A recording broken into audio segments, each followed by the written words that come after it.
Sun, later silent witness.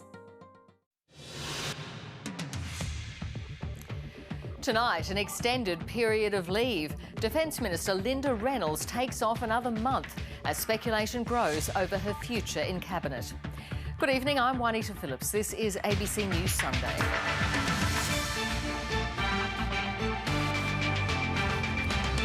The battle to build confidence as Australia's vaccine rollout moves to the next phase. A dozen police officers forced to take refuge in a suburban home during a shooting rampage near Lismore. We weren't sure what it was going to be like, new venue, completely new experience, but oh my goodness. And COVID confines couldn't kill the party vibe at this year's mini Mardi Gras.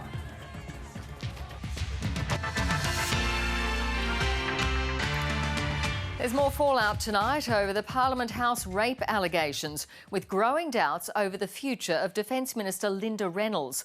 The Minister has confirmed she'll be taking another month off work on doctor's advice. Her critics say she should resign immediately over her handling of the allegations.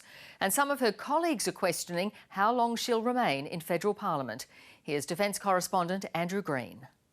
The Minister for Defence, Senator Reynolds. Well, thank you very much, Mr President. And Could this, just 12 days ago, be a final frontbench appearance? Facing intense pressure over her handling of a former staff member's rape allegations, Linda Reynolds was admitted to hospital as a precaution. She was seen by a cardiologist for a pre-existing condition, which was exacerbated. Hi. Great to see you again. You too. Due back at work tomorrow, the Defence Minister has now confirmed she'll be out of action for another month. Senator Reynolds is recuperating well and looks forward to resuming her duties as Defence Minister as soon as possible. It means the West Australian will be absent from Parliament until mid-May, with Foreign Minister Marise Payne acting in her role until April. Her position is untenable. You cannot call the alleged victim of a rape in your own office a lying cow. Those inside the military believe the growing uncertainty over Senator Reynolds' future couldn't come at a worse time for Defence, as it grapples with dramatically changing strategic circumstances and highly complex shipbuilding projects. Any change of minister in the defence portfolio is difficult because it takes them 6 months to read in. Changing them now would be even more dangerous. And tonight the ABC can reveal that almost 3 months since former soldier Andrew Hastie was appointed as the minister's parliamentary secretary, So help me God. he's yet to receive a charter letter from the Prime Minister outlining his official defence duties. With the Attorney-General, Christian Porter, also on medical leave, Cabinet's all-important National Security Committee is significantly reduced for now. Many of Linda Reynolds' colleagues believe a new minister could soon take her place, and given an election is just days away in Western Australia, there'll be more than a few disappointed Liberal Party candidates eyeing her Senate spot as an easy way into Parliament. Andrew Green, ABC News, Canberra. Australia's vaccine rollout is about to move into a new phase, with the Health Minister saying we're on track for 500,000 jabs a week. More than 4,000 GP clinics have been enlisted, as well as a former Prime Minister to help build confidence in the process. But some doctors have raised concerns with the number of clinics involved, saying they're being stretched too thin. Ashley Raper reports. Setting the standard. Are you happy to have the AstraZeneca vaccine today? I would be delighted. Today was the Health Minister's turn now that AstraZeneca is available, and he shared the experience with an unlikely ally. Didn't hurt at all. That's amazing. Thank you. No matter who you intend to vote for, there is a united message, and that united message is please get the vaccine. But Julia Gillard's presence was more than simply a bipartisan push. There is some hesitancy, in particular, younger women, 25 to 45. Julia speaks to that group. You do need to be looking at the health lines, like the Australian government information, and make sure that what you're getting is from scientists, not social media influencers. The government is employing its own persuasive powers. I know that people listened to me a lot in the early stages of the pandemic, and I want you to listen to me again when I say that I really, really trust these vaccines. This week, both AstraZeneca and Pfizer will be used. Today marks the beginning of our big population-wide approach with this vaccine. More than 4,500 general practices have been approved to participate in the rollout, and that'll start on March the 22nd. In that first week, 1,000 will be administering the vaccine. That'll scale up over 4 weeks. First in line will be the elderly and certain people with chronic health conditions.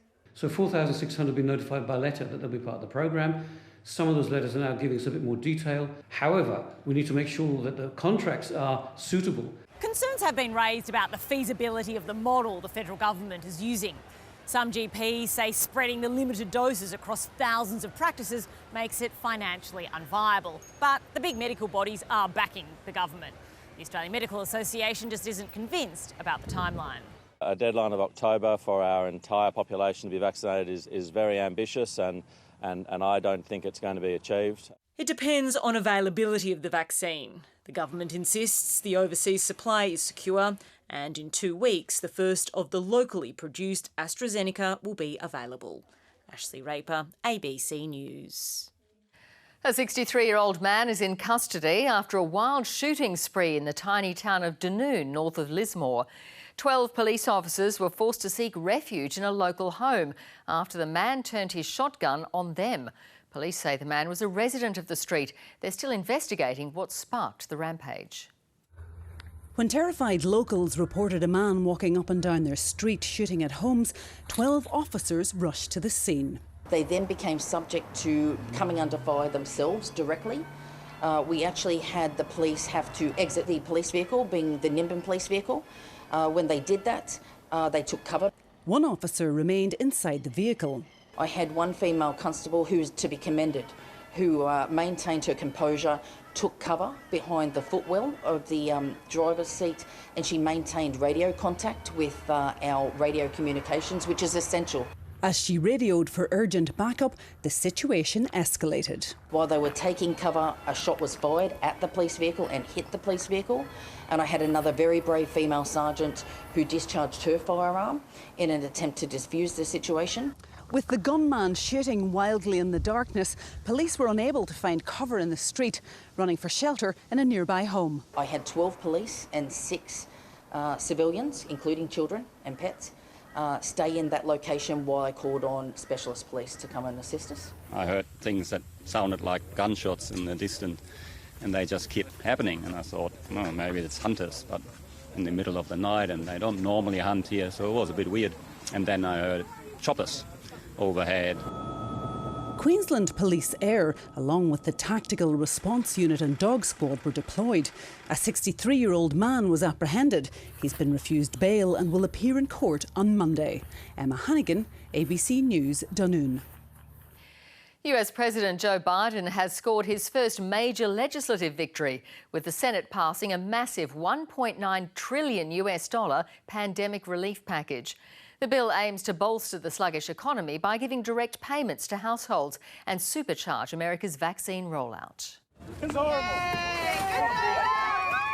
Just hours after the Senate passed the bill, anti-lockdown protesters tossed masks into a fire outside the Idaho Capitol. Destroy them! Here, fire, here's another mask! They say mask mandates impinge on their freedom as America grapples with its worst public health crisis in a century. This nation has suffered too much for much too long. And everything in this package is designed to relieve the suffering and to meet the most urgent needs of the nation. The rescue plan will pour billions into schools and direct payments of $1,400 to most Americans.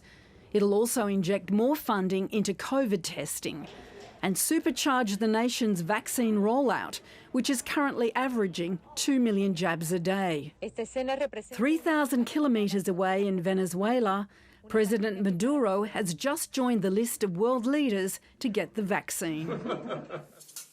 Also rolling up his sleeve on live TV was Nigeria's President Buhari.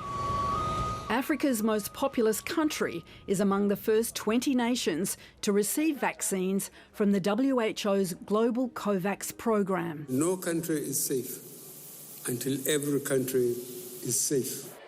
COVAX has already delivered 20 million doses worldwide and is poised to roll out more. In the next week, COVAX will deliver 14.4 million doses to further 31 countries.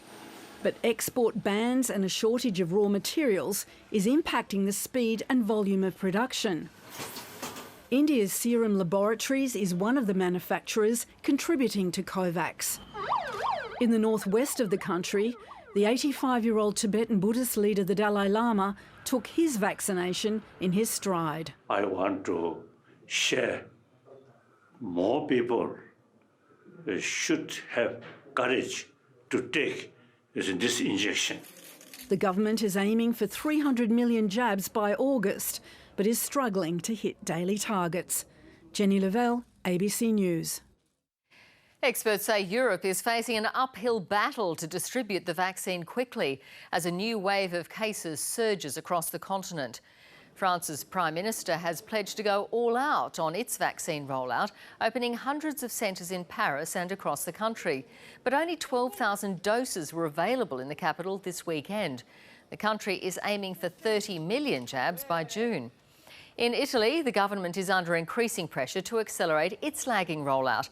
The country has just recorded its highest one-day increase in cases in 3 months. And in the United Kingdom, more than 21 million people have now had their first dose of the vaccine. After months of remote learning, students return to classrooms there this week. Indonesia is drawing up plans to allow foreign tourists back into Bali, including Australians, if they've been vaccinated.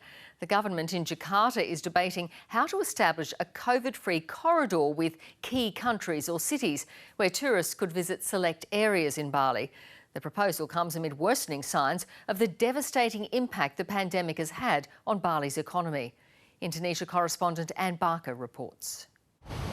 The waters in Bali's north are a popular dive site for European tourists, but a year after tourism was banned, the beaches are almost deserted. Hotels and restaurants are struggling to stay afloat.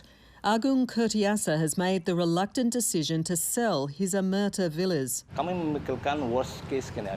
It would be the worst-case scenario as we have limited resources in terms of our financial capability to provide for our employees. Across Bali, countless hotels and villas are for sale, many because the pandemic has decimated their businesses. Canadian Paul Lube had to shut his luxury villas near Ubud in April and lay off 31 staff. It was probably the toughest decision that I've ever made in my business. It was really based on the fact that there was no demand and no tourists. Indonesia is now looking at ways to allow foreign tourists back to Bali if they've been vaccinated or test negative on arrival. The plan is for a COVID-free corridor with individual cities, ideally some of them in Australia. Either Melbourne or Perth. Based on big data, it should be Perth, because Perth is the ones with the most incoming tourists. Tourists could only visit designated areas such as Nusa Dua in Bali's south, where the local population would be vaccinated in advance. The country's tourism minister has discussed the idea with Australia's ambassador, although not yet with the government in Canberra. But he's hopeful a COVID-free bubble could revive Bali's devastated economy. I've heard requests of opening up this corridor by end of March or early April. Let's see. I don't want to give any false hope. The plan would also include funds for small infrastructure projects in almost 200 villages to boost employment, keeping people in work until tourists finally return. Anne Barker, ABC News. There was glitz, there was glamour, there was love and inclusion, but there was no Oxford Street. Sydney's 43rd Gay and Lesbian Mardi Gras has gone ahead at the Sydney Cricket Ground, a move sparked by the pandemic. But it still had the hallmarks of the adored parade and audiences left glowing. It's hallowed sporting ground, but for one night only, it was Dykes on Bikes rumbling across the green. Followed by the 78ers, the unmistakable Mardi Gras flavour took hold. Given that we've had COVID this year, even to have an event this year is so amazing. We weren't sure what it was going to be like, new venue, completely new experience, but oh my goodness. Ditching Oxford Street and the floats, this year was all about the glam. Joy and pride in the middle of the pitch, just as emotional, in front of a fraction of the usual audience. Aussie artists enthralled the crowd, some barely containing their excitement the event had gone ahead. When I got off stage, I started crying. I had some of the backstage crew in all their black outfits with their mics, and I was holding on to them, having a little cry. Even with the stadium stylings, the message of protest and inclusion wasn't lost. People are no less more passionate, they're still having a good time, they're still out there celebrating who they are. The festival theme is Rise and letting the spirit soar after such a challenging 12 months. And if the energy here is anything to go by, the feeling of recent hardship couldn't be farther away. But this year, most had to watch from home or make a COVID-safe party of it. You do not have to leave Tamworth or your small country town in the inner northwest to be able to express yourself and enjoy things like this and celebrate who you are. And while many in the community can't wait to get back to Oxford Street, for now, the parade hit the mark. They did the best with what they could, and I think they pulled it off. It was amazing. Expand it, develop it, keep it coming. We'll be here again. I hope you have the best night ever, Mardi Gras. Plenty of much-needed sparkle. Tim Swanston, ABC News, Sydney. Still to come on ABC News Sunday, a World Cup winning wallaby speaks out about his childhood sexual abuse. John Daly's pushed for justice after suffering in silence for nearly 40 years. I just did as I'm told because I was 11 and brother told me to do that, so I did it. And that creates a lot of shame, a lot of guilt, anger. That special report coming up.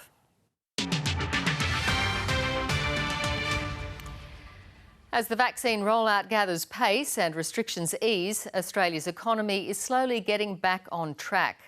The Treasurer says that the early signs are very encouraging, but the Reserve Bank, for its part, is more cautious. It doesn't expect unemployment to improve until the end of the year. Alan Kohler takes a closer look. It looks like Australia is in the midst of a very surprising economic boom. We knew that housing was booming, and that was confirmed last Monday with news that the national median house price had gone up 2.1% in February, the biggest rise in 17 years. We also learned last week that $29 billion in housing loans were taken out in January, the most in 1 month in history. And job advertisements are booming, if not actual jobs yet. And then on Wednesday, a 3.1% rise in December quarter GDP, prompting this from Treasurer Josh Frydenberg. This is the first time in recorded history that Australia has seen 2 consecutive quarters of economic growth of more than 3%. Yes, but if you look more closely, it's good, but not that good. We usually measure national output, or GDP, in quarters. It's just convenience. But 2020 was a year of 2 halves. Recession by government decree in the first half, recovery in the second half. So let's measure it in halves, not quarters. First half GDP was $957 billion, which is 3.6% less than the second half of 2019.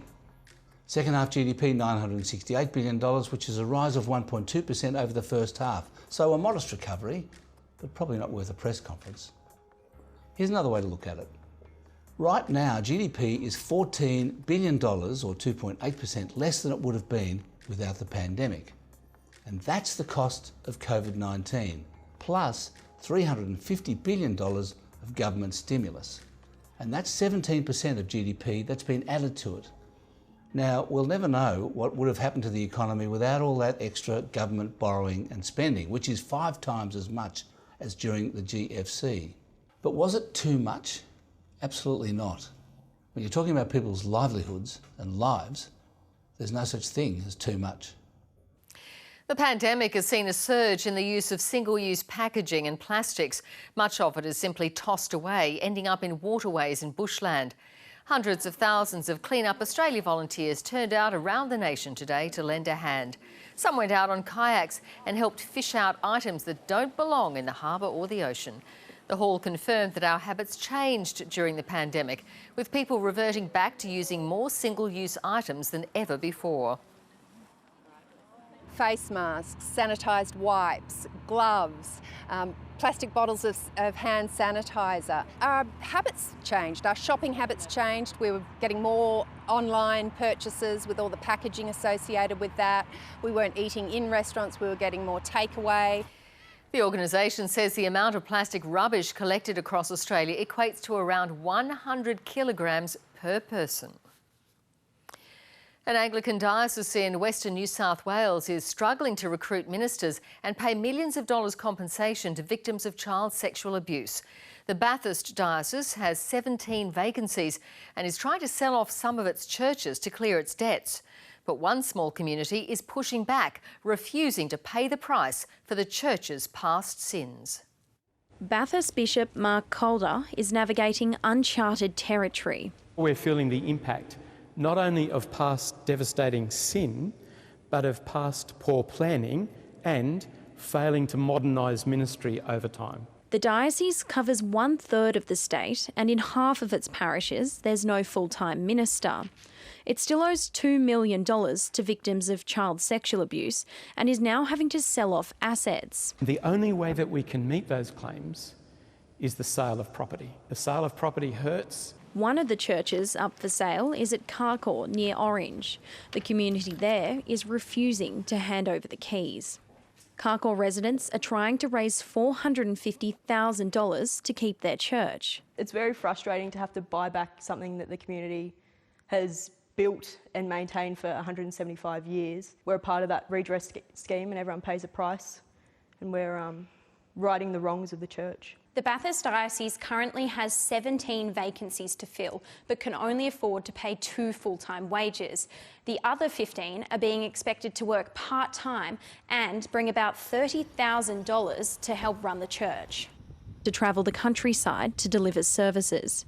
We feel that it's our responsibility in the meantime to try and help not let our churches just die or fade away. Bishop Calder is now preparing to head interstate in a bid to bring more ministers to the bush. Xanthi Gregory, ABC News, Bathurst. Pope Francis has landed in Mosul, the city that was once a stronghold for Islamic State. It's part of the first ever papal visit to Iraq. The Catholic leader prayed for victims of the war in a church first devastated by IS and then destroyed by an airstrike campaign to liberate Mosul. In his landmark tour of Iraq, he came face to face with the influential Shiite cleric Grand Ayatollah Ali al-Sistani.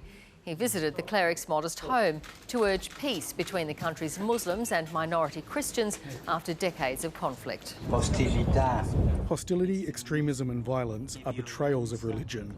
We believers cannot be silent when terrorism abuses religion.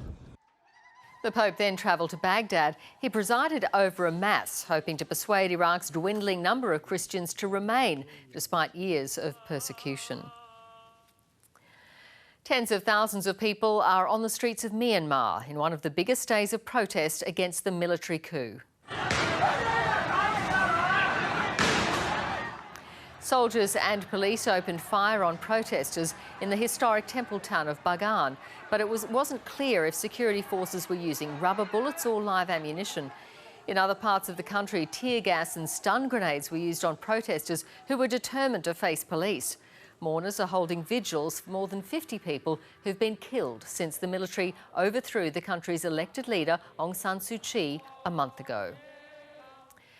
As the UK's lockdown grinds into its 9th week, Londoners have been forced into the only legal means of socialising: endless walks in the park, even in the depths of winter. And it's Australian-style takeaway coffee that's fuelling them. Europe correspondent Linton Besser reports. For 9 million people, it's been a desolate winter in an empty metropolis. But for some in London, the isolation of lockdown has given rise to new opportunities. My mate Jake called me just literally out of the blue saying that the bakers that he's using were closing. Like, we had the bakery space already, and then we just put ads out for bakers. Within 24 hours we had 100 applications. With his supplier forced out of business, Australian caterer Chris Brumby turned this old chip factory into a bakehouse almost overnight. So we are doing around 200, 250 loaves a night, supplying 25 to 30 cafes right now. First delivery van out at 2 in the morning, next one goes at 6, and we're at capacity already. Britain might be in its worst downturn in 3 centuries. He's going to have one skinny flat white and one oat milk. But Lockdown Bakehouse is expanding.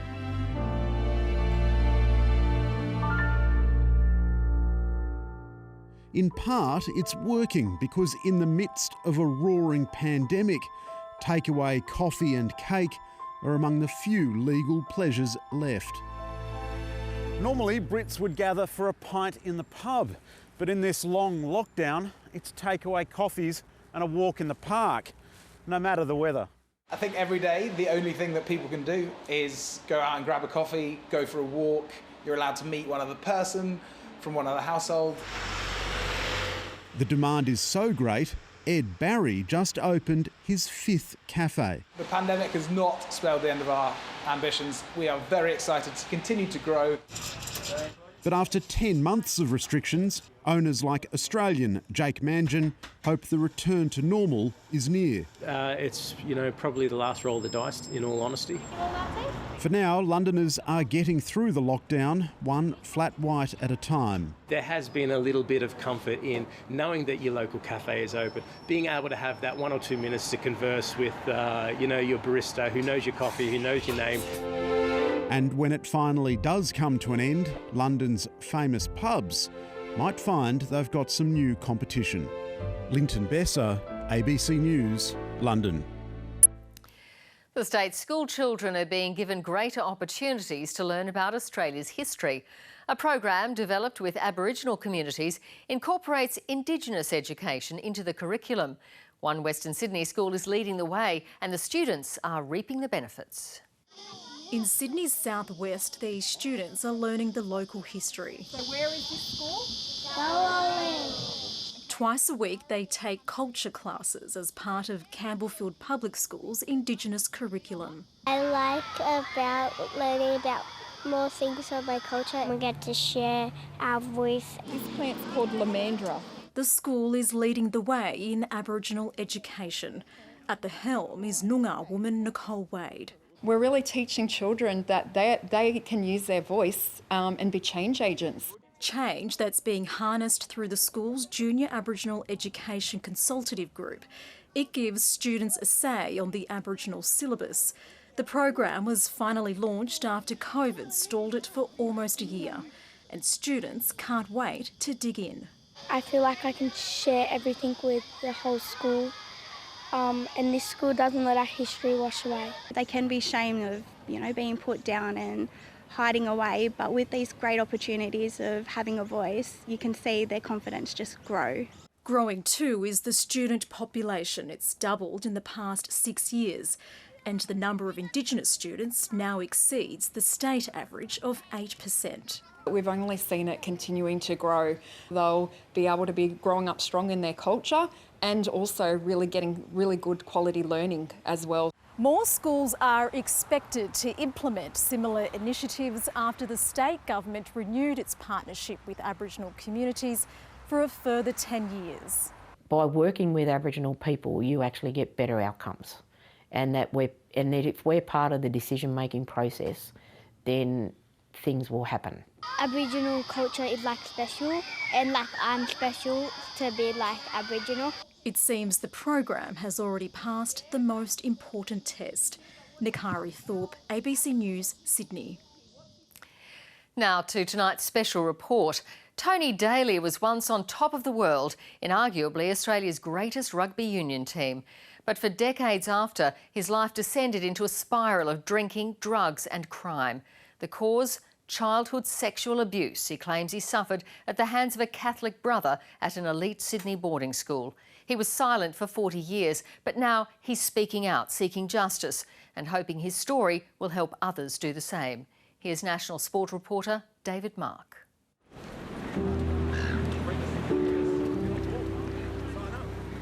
Tony Daly kept the secret of his sexual abuse hidden for more than 40 years.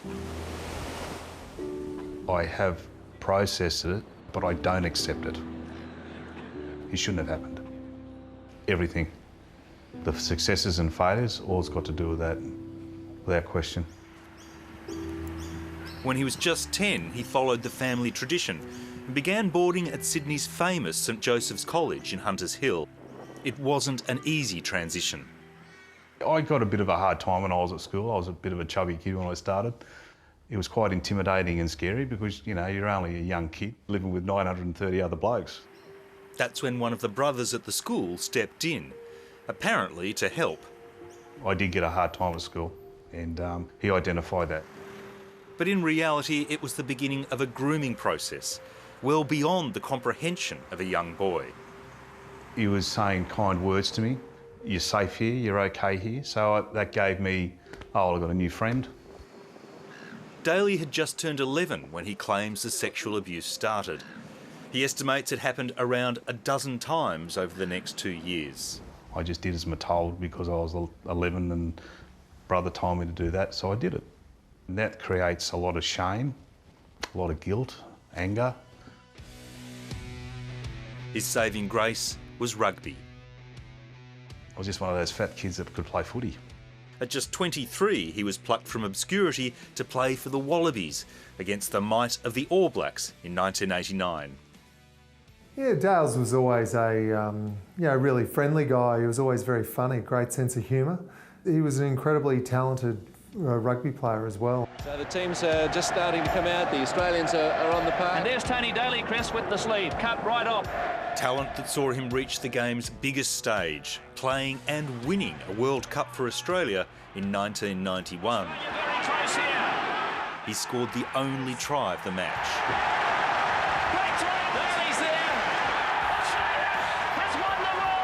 He'd achieved everything he dreamed of and more. I identified rugby as my, life, my core, my heart, yeah.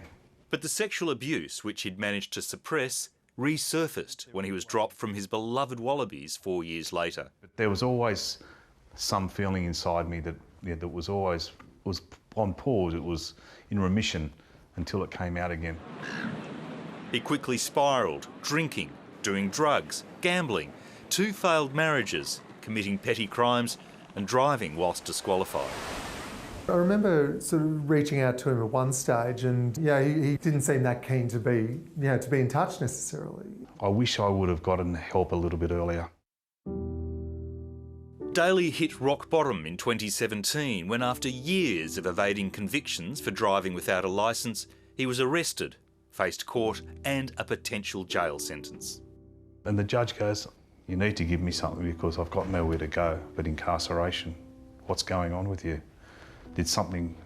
I said, "Oh, look, Judge, he said, "I got abused when I was at school." He said, he said, "I knew it. You were a Joey's boy, weren't you?" I said, "Yeah." After 4 decades, and to his horror, his secret was now public knowledge. I think the first feeling, and probably the predominant feeling, is sadness, because you think no one should experience that. But over the past 4 years, and with the support of friends, he's begun to tell his story on his own terms. It's true, you change, and you have to. I'm so privileged to be in this room and hear you talk. No, well done, mate. It's all right. We only played in a World Cup final together. Tony Daly is just one of many in a nation with a tragic history of child sexual abuse. I've had so many people approach me from Joey's saying it happened to me too. More than ever, survivors like Australian of the Year, Grace Tame, are speaking out. We are on the precipice of a revolution whose call to action needs to be heard loud and clear. But it's not an easy road. The innocent survivors and bystanders alike, are burdened by shame-induced silence. That silence can last for decades. For some, it's a lifetime. On average, it takes women 20 years to report sexual abuse. For men, it's more than 25 years. Particularly if men have a same-sex perpetrator, questions about their own sexuality and what that means is often confusing for them. Daly has sought help through a support group for male victims of sexual abuse, and he's urging others to speak up. It's awesome. I mean, Tony is so brave to do this, and if his voice cuts through because of his profile, then that's a really great thing. I just want to get out there and tell the Joey's kids and other kids, for that matter, that you need to identify and announce it. If you keep hiding it, it's going to get the better of you. You've begun legal proceedings against St Joseph's. Yes, I have, yep. What are you seeking? Just acknowledgement of what happened. Acknowledgement, I want them to see what's happened and how it's affected my life. The ABC asked Marist Brothers, which owns St Joseph's College, to respond to Tony Daly's claim that the school failed to provide him with a duty of care. It wouldn't comment on his specific case, but said it had apologised for the harm caused to children in the past. Tony Daly is still waiting for his personal apology. Is that supposed to be hunky-dory in Joey's family? Oh, don't worry, she'll be right, mate. Deal with it, get over it. Have another beer, score another try. Times have changed. And if you or someone you know needs help, please contact 1800 RESPECT by phone or their website. It's the final round of trial games in the AFL, and it looks like both Sydney and the Giants will have several new faces featuring in the opening round. GWS top pick Tanner Bruhn made a strong case with 3 goals in the first half against its local rival. In this second term, Bruhn, no one home. Toby's going to get on his bike. Bruhn gets the roll, and the newbie has got 3. The Giants built a big lead before the Swans hit back, with number 3 draft pick Logan McDonald proving an avenue up forward. GWS ended up winning by 28 points. In the late game, Port Adelaide again showed it could challenge for the flag this year with a comfortable win over the Crows. In cricket, New Zealand has clinched the T20 series against Australia 3-2, cruising to a 7-wicket victory in the decider in Wellington. Matthew Wade top scored for Australia with 44 off 29, while captain Aaron Finch continued his impressive form, making 36 runs, setting the Black Caps 143 to win. New Zealand opener Martin Guptill hit 7 fours and 4 sixes to earn player of the match, top scoring with 71 off 46 balls. Glenn Phillips smashed a 6 to seal the win. He's got it cleanly, and he's got it cleanly for 6. The constant improvement from game 1 through to game 4 was really pleasing, and the fact that a couple of guys made their debut and performed really well, that's been exciting. Australia will welcome back stars David Warner, Steve Smith, Pat Cummins and Mitch Starc ahead of the T20 World Cup in October in India. Time for the weather now, and Sydney's summer seems to be making a belated appearance, heading for a top of 31 tomorrow. Today was fine and warm, but quite windy in the first part of the day, 27 the top temperature. Overnight lows were around average, ranging from freezing at Perisher to 20 at Tibooburra. It was dry and sunny for most of the state, with just a light shower or 2 in the northeast. Maximum temperatures were above average inland. 36 was the state's top temp around Bourke. Around the nation today, warm and dry for most of the mainland capitals, cool and cloudy in Hobart. Some high-level cloud advancing from the west is related to a trough that will generate unsettled conditions over the next week. Over the next 2 days, the trough and a southerly change will move up the coast, possibly stalling midweek. Melbourne's maximum will drop right down tomorrow, but the rest of the mainland capitals will be staying very warm. Around New South Wales tomorrow, the huge swell that's been pounding the coast will start to ease, making surf conditions less hazardous. It'll be warm in the state's east, with temperatures 30 and above along the northern part of the coast. A strong wind warning has been issued for the Byron, Coffs, Macquarie and Hunter coastal areas. Further south, temperatures will be a few degrees cooler along the coast, but still in the high 20s. Inland, it'll be mostly cloudy. Winds northeasterly to 25 knots and the dangerous swell subsiding. Dry and partly cloudy in the west. There'll be a few showers and thunderstorms about the ranges and western slopes later in the day. Winds on Sydney waters northeasterly to 25 knots, turning northwesterly and easing in the evening. It'll be very hot in Sydney tomorrow, reaching the low 30s, before clouds, showers and a possible storm roll in later in the day. Sun's up at 6:48, and tomorrow will be the hottest day of the week. After that, the temperature will drop by a few degrees. We'll see the showers return. Wednesday and Thursday expected to see the heaviest falls before mostly sunny conditions return for the weekend. And that is ABC News Sunday. Enjoy the rest of your evening.